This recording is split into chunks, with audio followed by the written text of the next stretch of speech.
प्रेक्षकांनो, लग्नानंतर होईलच प्रेमच्या येणाऱ्या भागामध्ये आपण बघणार आहोत काव्या, पार्थ, नंदिनी आणि जीवा डिवोर्स पेपरवर साईन करून येत असतात, पण वकिलाने त्यांना 6 महिन्याची मुदत दिलेली असते, त्यामुळे त्यांना एकत्र राहण्याशिवाय पर्याय नसतो.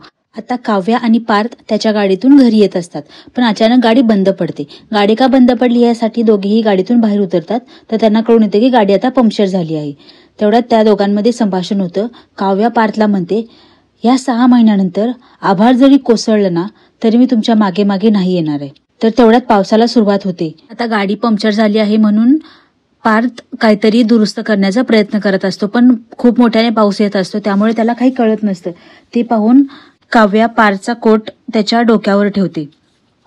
तर इकडे नंदिनी आणि जीवा त्यांच्या जीवाच्या बाईकवरून घरी येत असतात. तेवढ्यात खूप मोठा पाऊस येतो, त्यामुळे ते एका ठिकाणी थांबतात.